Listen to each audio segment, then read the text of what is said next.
Hello and a very warm welcome to this edition of Agenda. In Agenda today, questions related to the Ministries of Atomic Energy, Communications and Information Technology, Statistics and Program Implementation, Housing and Poverty Alleviation, Railways, External Affairs and others are listed. Some of the questions include ones on fraudulent recruitment agencies, rehabilitation of slum dwellers, delay in completion of MPLAT projects, digital divide. There's also calling attention motion listed on alleged alteration of the affidavit related to Ishrat Jahan case. Discussion on railway budget will continue, and most likely the House may also take up discussion on the general budget. And to discuss more on the highlights of the day's business, I am joined by members of parliament from 4 different political parties. I'm joined by Mr. Arvind Sawant from the Shiv Sena, Mr. P.D. Rai from the SDF, Mr. B.J. Panda from the Biju Janata Dal, and I'm also joined by Mr. Dharamveer Gandhi from the Aam Aadmi Party. Welcome to the program. Let me first start the discussion with an important question on slum dwellers. How are the rehabilitation of slum dwellers going to do? Mr. Sawant, it's very important to look at the ways the government has taken in the past and now to ensure that slum dwellers can be rehabilitated. Now, you belong to a state which is house to, a majority of slums, basically. How do you look at the efforts that have been taken in the past and now to eradicate that? I think not only Maharashtra, particularly Mumbai is also saturated with slum now, super saturated with slum now. In the past, the government has formed an authority known as a Slum Rehabilitation Authority. And with that, the Vandani Hindu Hriday Samrat Balasaheb had some dreams over it, wanted to give free houses to the people. And that scheme was launched in the country first in Maharashtra. And accordingly, we gave the rooms to the people. But later on, it stalled because of the many, vested interest went inside it. And the slum dwellers, when they wanted to redevelop, they started demanding also. There are 2 parts of it. One is that how can you do it? You don't have money with them. So therefore, government thought any private entrepreneur, builder, who can construct, give them free houses, and at the same time the vacant land will be used for a sellable flats, and he will be given 3-4 FSI so that he can construct the houses for the poor, the apartment dwellers, and give it free to them. And then he is to give again additional corpus also for the maintenance of the building also. And then he can sell out whatever the sellable is available to him. But there also the areas, it depends upon the areas where the area is situated. So if it is not commercially viable for the builder, then he never is to take interest. Some of the slums are situated at such a worse place that nobody can go over there. No sellable flat also will not be sold. And therefore, this scheme little bit stalled down. Now again it has started launching again. But this has to be given. The Honorable Prime Minister said, we wanted to give a free houses. Everyone have a pakka ghar. Now that has to be taken into consideration, and this pakka ghar should be joined with SRA. Right. And then the central government also should give some assistance to the state government. So that it can do. It can Mr. Rai, this time for the Pradhan Mantri Awas Yojana, over 20,000 crore has been given in the budget. There is this ambitious plan for housing for all by 2022. Is it more ambitious than practical, or do you think that it's very much an achievable task? No, I'd just like to go back, just step back a bit and say, we are definitely, the Prime Minister and the party in power will always have to look at the demand side and see how they can supply the housing as is thought necessary. But then we have to also look at the supply side of slums. Why are slums actually happening? We need to focus on that as well, because it's like you build these widest roads in New Delhi, you have the biggest flyovers, and yet the number of cars will continue to rise. So always it is this balance that we need to think of in the medium term and the long term.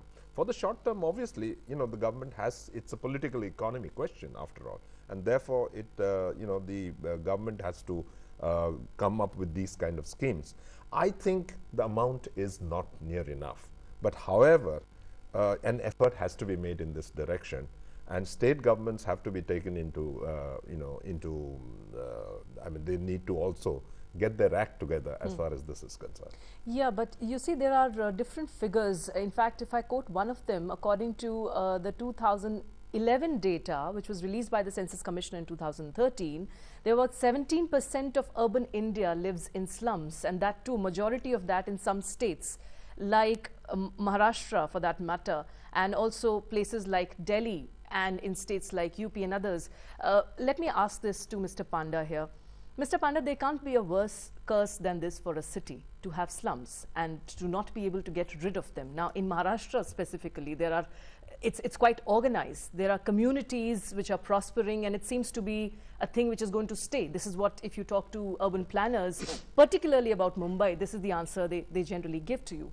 But are we really serious about the slum problem in our cities, or are we just doing some sort of lip service? I think even today we are still talking about aspects of the problem without looking at the full problem.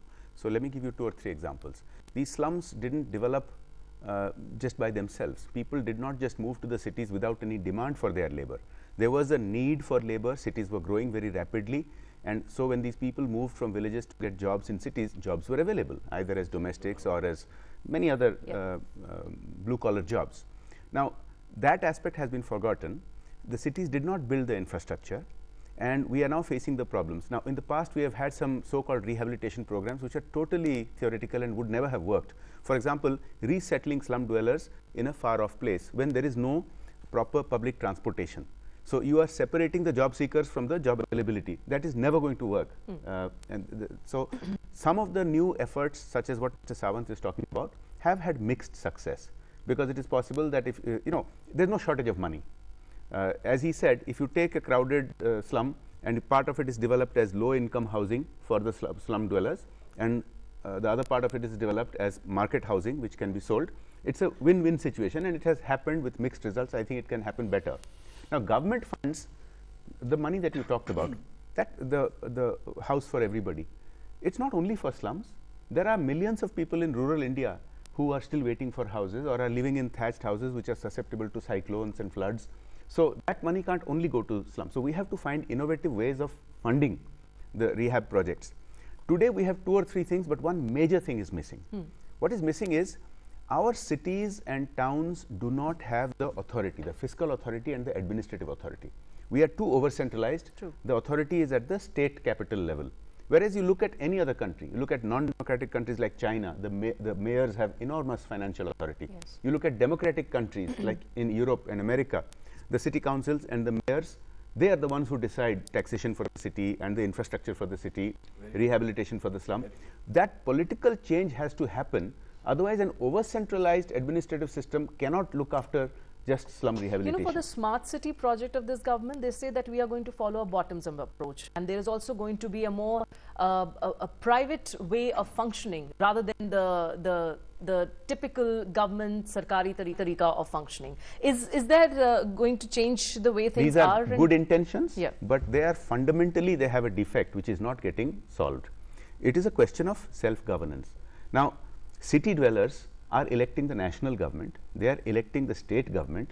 Even when they are electing the city government does not have the powers, does not have the administrative powers, does not have the financial powers. So it's all nice to say that bottoms up we will empower them and we will make them work like a private sector. It never happens unless they have the devolved authority. So this is one fundamental missing link. That's right. But today we have also other opportunities. Today public transport systems have developed. It is also possible today that you can do rehabilitation not necessarily only in the same place. People can get rehabilitated distance away where land is cheaper, and with metro and with, don't go and with, they say it should be here only. I understand. So that is, you know, if you can link job seekers with job availability, that solves most of the problem, but not without political reform of how cities administer themselves. Okay, Dr. Gandhi, how do you look at our approach towards the entire concept of master plans? Our cities really haven't been made accordingly. There have been a lot of flaws in the way our cities have grown, and with the population growth too, and with the level of migration that we've seen in the past, the problem has become quite enormous. You see, there was rapid urbanization during the last 15-20 years, And the government of the day, may it be Congress, may it be BJP, or from Atal Bihari to Manmohan Singh regimes, nobody, no government did take the question of these rapid urbanization and city infrastructure accordingly seriously.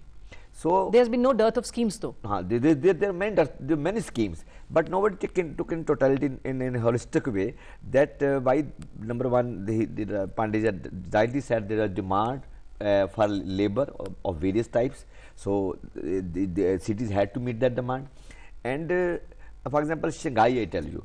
So what they did, that the industry or a particular enterprise which issues a work permit has to give in writing to the city administration that he will provide the housing also.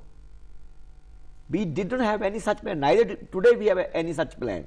No, even if the houses were made, for example, now there is this proposal which has been talked about. I'll ask Mr. Sawant about this, that in Gujarat, the PPP projects have been approved now to for redevelopment of slums in the urban areas. Is it really going to help? And do you think that's the way forward? What our SRA is, what Slum Rehabilitation Authorities is the same thing. It's a PPP in fact. But let me tell you the root cause of the problem. The cause is that the failure of the agriculture and the urbanization is taking place throughout the country. And look at the people who are influxing, the influx of the people in the metropolis, particularly metropolis are facing very serious problems.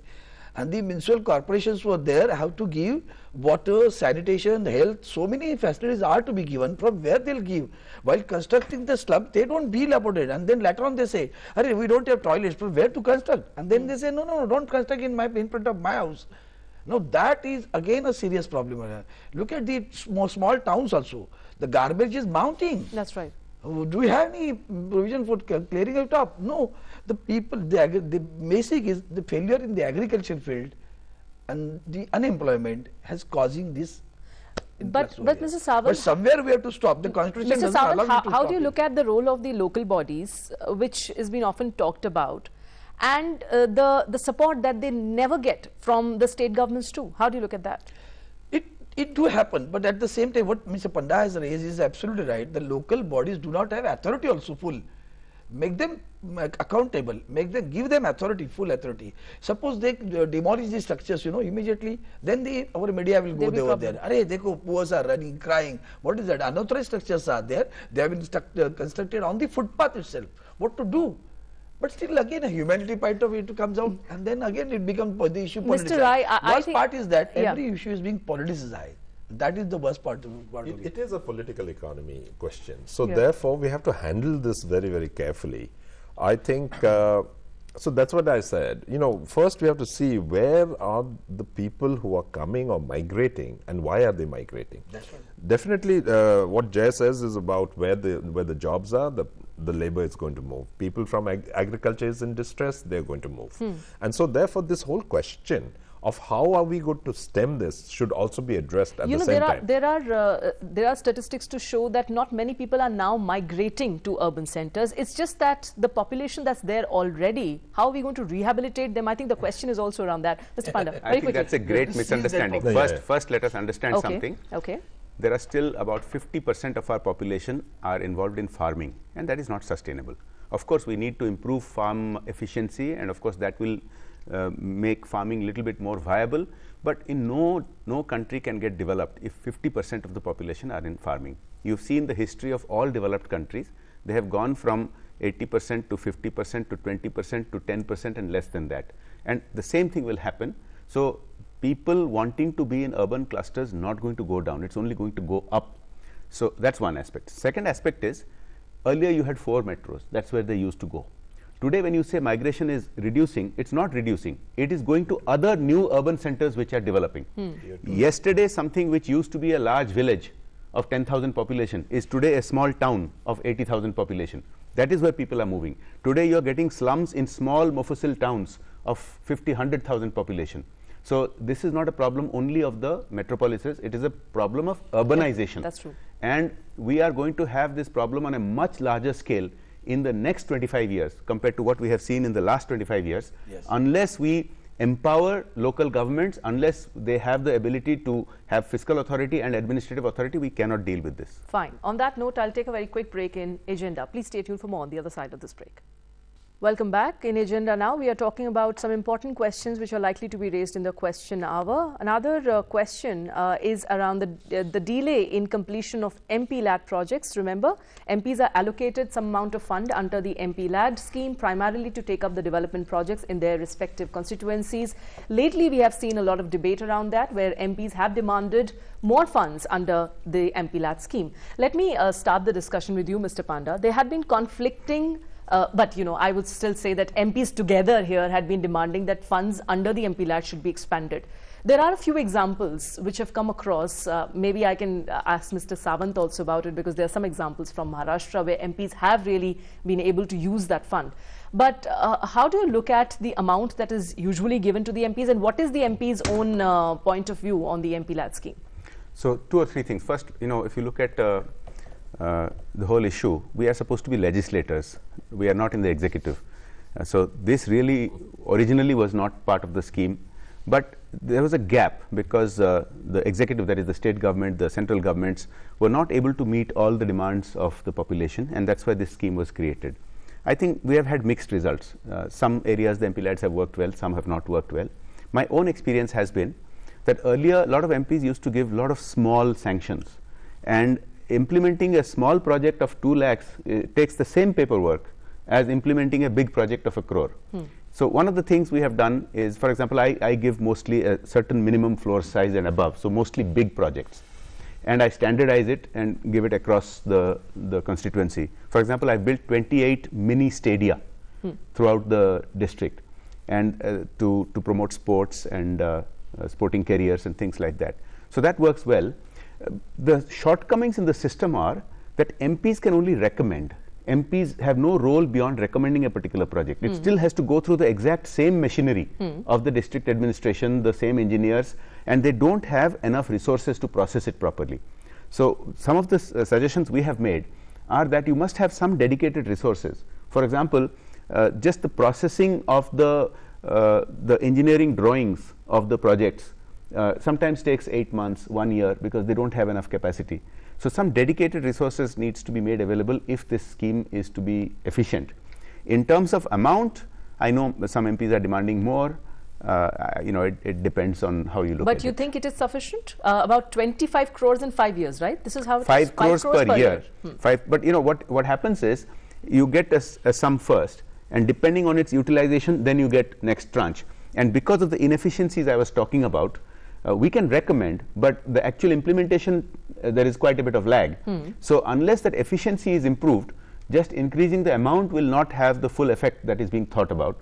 So I find that with 5 crores, quite a bit of impact can be made, but the demand is much higher. You know, for the 5 crores that we allocate for projects, the demands are 35, 40, 50 crores every year. You know, Mr. Rai, recently the concerned minister gave a reply in the Rajya Sabha, and he said that there are in fact violations in the MP-LAD schemes too, which has to be checked, and accordingly there are instructions which the centre gives to recover money from the concerned MP. There had been in fact a lot of uproar on that, because the violations, as many MPs would say, is on the behest of the authorities which are supposed to implement the projects under the MP-LAD.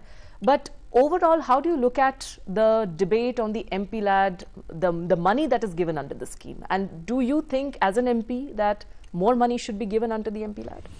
All right. I think, like Jay said, there are nuances to this whole the way it is. First of all, let me tackle the issue related to there are strict guidelines. The guidelines, even if I recommend something outside the guideline, it is up to the district collector and the whole machinery or the mechanism to say that this is actually not in alignment with the you know, the way it is supposed to happen, and therefore it is not permissible. So I would really not put the you know, the responsibility on the MP as such. It is the mechanism that is supposed to actually see if it is within the guidelines or not, and that due diligence must be done at the district collector's level. Now, insofar as the fund is concerned, and I completely agree, we are not really, you know, the executive, and so therefore actually this only takes us closer to the people as it is supposed to do, because whenever we go anywhere and we are talking to, say, to a school or a college or even a health center, you know, say for instance, I am the chairman of the health facility in Gangtok, the largest civil hospital. It's called the RKS, Rogi Kalyan Samiti. In that, we can, you know, I've recommended works which means that they could buy certain very vital equipment. Now this serves as something, as a quick fix for certain deficits that are there in the system. Okay. And so therefore the health delivery from that particular hospital has been enhanced over the last 1 year, one and a half years. We've already measured what kind of outcomes. So it is very, very useful in that sense. Now take for instance, I have a 7096 square kilometers, that's the entire Sikkim. How do I go and give this kind of, you know, how do we really, is 5 crores enough? Would 10 crores be enough? Would 15 crores be enough? I think it's really a toss-up. Whatever the government gives, it is our duty to use it as best as we can with the highest level of efficacy. And do you think it becomes more difficult that first the 5 crore must be first spent, only then the next 5 crore will reach your... No, I think it's really rolling. I've not faced any such difficulty. Okay. What is the difficulty is that even after we have given the projects implementation take that much of time. There's latency in the system for whatever reason. And some projects move fast, some projects don't move fast. Then it has to be updated into a central database. That database is accessed by the, say, the media, and the media then reports that, you know, we are tardy on a particular. Okay. So, you know, we have those kinds of issues. Social media, it goes on. This MP has not spent money. Let me ask Dr. Gandhi. Yeah. Dr. Gandhi, what is your take on the proposal to enhance the money? We are representing at least 25 lakh people. And this 5 crore per year is too small amount. Either there should be no MPLA fund at all, because as rightly said, we are legislated. Our job is different. People have to differentiate that what is the job of a Sarpanch, job of a municipal commissioner, job of a MLA, and job of a MP. So we should do more of parliamentary work, legislation and debate on national issue, international issues, India's foreign policy and all that. So that's your job. If they are to give the money, it should be enough to at least satisfy the basic requirements of our constituency people. And what should that be? MLAs in many states, they are getting 4.5 crore per year. And they have one constituency, and in Delhi itself, the constituency is just like a municipal ward. So but in Punjab, I have 3.5 lakh people in each constituency. So how to cater to their needs? Either people don't expect from us, they have no aspirations, no expectations. Only koi kanksha na ho, ashaएं na ho, तो बात अलग है. But once people expect from us, this 5 crore is too small amount, and that too with many riders. District administration within. So Pandey just rightly said that there are many stakers in the implementation. For example, statistical department. Fine. You know, they cut from every installment of 2.5 crore 6 monthly. The district administration deducts 5 lakh each time. I think 1%.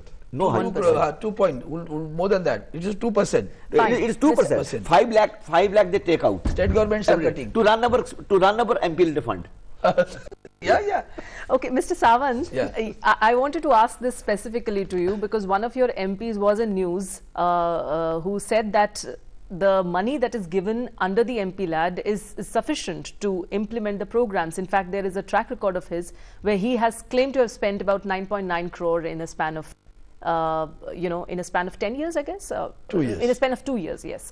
So that's something which is very different from the stand that the other MPs from your state have taken. How do you look at that? Problem first, again, it should start like this, urban and rural.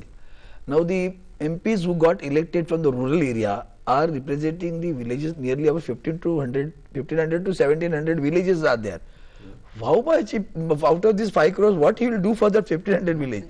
And for urbanization, it is a really horrible thing is that how can we spend, now at least Panda has got some space to make stadias. Where can he make a stadia? In Mumbai, there is so concentrated, dense population is there, you don't have areas to do that. And important is that the principle is what? Permanent durable asset. And procedure is what? For that, everything goes for tendering. Now their tendering also, the systems are different in different states. In my state, if the work project goes above 3 lakh, the tender will be there. In other state, it is about 10 lakhs or 5 lakhs, the tender will be go. Now for the 3 lakhs also, if it goes for tendering, and some of the people, you won't believe, I was shocked to see that they offered 38% below the estimated cost. Then I asked the nodal agency, are they going to construct a permanent durable asset out of this? Either the estimation is wrong or these people are wrong. Something is going on very wrong over there. Okay. Kindly look into it. But that is what is causing problem. 1 minute. The procedural delay is causing defaming us. Okay. We are not able to you're not able to spend the money. It's horrible. That you're not able to spend the money. The money that comes to you, not able to spend it. These limits, tendering limits in different state, different. Money is from central government. State is imposing that it should be, tendering should be done for 3 lakh work and 4 lakh work. Money is our. Central government should impose a set, this is money, and we say that for any project which is about 10 lakh, there should be a tendering. So if not so, we are not able to do the work. As he has rightly pointed out, some of the MLAs are getting, some of the states are giving 4 crores to a MLA. Right. And we are representing 6 MLAs. Mr. Panda, is there procedural, are there procedural hassles due to which the MPs are not able to spend that much money, and that's why it's said that whatever is being given to you, you're not able to spend that, then why are you demanding more money? Let me repeat. As per the present scheme, the only role that MP has is that he or she recommends that I want to give so much money for this project. Right. Beyond that, it is not in his or her control at all. It is entirely in the state administration's control. As implemented by the district. And he's right, sometimes, for example, I had once given a project for a library in the district court for the Bar Association. It got rejected as not meeting the norms at that time. That's one aspect. The other aspect is the delay. The MPs have simply no role. Now I go and make field visits and I supervise and I post the photographs on my website and my Facebook page with geotag and date and all that to put pressure on the system, but I have no official role. So when you asked about whether MPs can be held liable, in today's situation, MPs can be held liable only if there is some evidence of corruption. Or only if there is some, there are 1 or 2 allegations that some MPs have taken some money and given a recommendation. If such case, of course, they can be held accountable. Otherwise, the implementation of the project, the MP has simply no role. Fine. So what MP should be held accountable for is, are they recommending properly or not whether it is being implemented. Fine. On that note, we'll take a very quick break in agenda. Please stay tuned for more on the other side of this break. Welcome back. In agenda, we are talking about the highlights of the day's business. Well, the Finance Minister, Mr. Arun Jaitley, yesterday announced the rollback of the proposal to tax the EPF withdrawal. Let me first take a view from our guest on that. Mr. Panda, was this something which the government was forced to do because there was, in fact, a lot of resistance from the salary taxpayers on this move? Yes, despite some politicians claiming credit for it, I think it was the outrage of the middle class. You saw tens of thousands of signatures on a petition asking the government to roll back. So it had to be done. It was no question, it was very unpopular. And I support it. I think it is necessary to listen to the people and respond to them. But you should also hear out the other side of the argument. I think they had done it with some intention to create the culture of savings and the culture of pensions, because the idea of pension is that you should not use it only for big expenses. You should use it for a monthly pension after you retire, so that you and your dependents have a steady income. People are saying that, look, government shouldn't tell us how to use our money, and there is a merit to that. Government should not be telling. But this is a government supported system. This was originally meant only for the public sector. The other private sector and many wealthier middle class contributors to EPF, they came on later. So I think in future we may have to have a system that you differentiate, whereas the public supported, the government supported, particularly for the lower middle class, you have a different rule, so that you perpetuate the culture of pension, rather than using it for big expenses, unless there's an emergency. If you have an emergency, you have to have a marriage or you have to build a house, that's a different case. But those who are using the public system for large contributions, perhaps they have other alternatives such as market pension schemes, which will come. But I think currently I support what has been done, because this was not being accepted by the public, and it's a good thing that the government has listened to the public and withdrawn. Mr. Rai, your views on this? A lot of emphasis has been laid on the insurance sector, on ensuring that the social security net can be expanded and people can be given benefits to the maximum. See, my take on this is simply that the government had no choice because, again, BJP and other parties are going to the polls in 5 states. So therefore, the government has looked upon it politically and has, and there was a lot of flack, so they've taken it back. However, looking at it from the point of view whether it was a reform measure, I think it was a reform measure, because you can see arguably the government is definitely at a point in time where they would like much of the savings to be plowed in a particular direction. And now with the kind of easy withdrawal that there is from the EPF, it was definitely something which they had to put a block to, or divert the savings into something else. There is a reform. Why was the reform needed? It is needed so that, as Jay has already said, that you have to look at it as a pension. That means at the when you are superannuated, then you would like to have some kind of a nest egg, a monthly kind of a return, and so therefore there is no pressure on the people. But these kind of savings the world over, the pension savings are actually plowed by the government into housing, into other kinds of infrastructure, and it is also created in such a way that it doesn't really move into the capital markets as such. And I think the government, in its wisdom, was trying to move part of it into the capital markets. The National Pension Saving scheme is one of the kind which was recently done. That's right. So therefore, I think there were really good moves in this. There was a reform process, very badly communicated, and people not taken into board, and therefore the backlash. But the government has said that they're going to review it now before considering it, or maybe relaunching it in a different way. Correct. That's something so which but they've learned. See, it also shows a little bit of the inexperience in trying to sell this program much before taking the stakeholders into conference. Fine. Now, Lok Sabha yesterday sat till late hours to discuss the railway budget, and there is supposedly the discussion will continue with the and will conclude with the railway minister's response. But Mr. Rai, how do you look at the emphasis that has been laid on railway infrastructure building, and the fact that there has been a lot of focus on inviting more investment into the railways? How do you look at that? See, the railways is, just by the fact that everyone wants to say a piece, and that that the debate has gone on till late at night, just shows the kind of how railways is entwined with the politics and the people of this country. It just shows that. I think it is imperative that the government has to ensure that the railways continues to grow, and we have one of the oldest railway systems. I mean, it requires major overhaul, and I think the government is on the right track as far as that is concerned. Mr. Sawant, your views? First, I'll talk about the pension also. Very quickly, please. Because I lead a trade union. It's not for the government sector, because government employees get pension. And that too for the employees who are having drawing above 15,000 rupees salary. The problem is that what Pandya has rightly said, there was definitely a good objective was there, but it was the outrage of the employees. They have to roll back to it. Whole idea was that at the later age, now it starts like this, with the family planning, you have only one or two children. 2 children, if they are educated, nobody is with you at the old age. And you see nowadays old age homes are growing up. Why? And at that stage, who will give them the money to cater with all those things? So therefore, he had an intention of that money should be saved.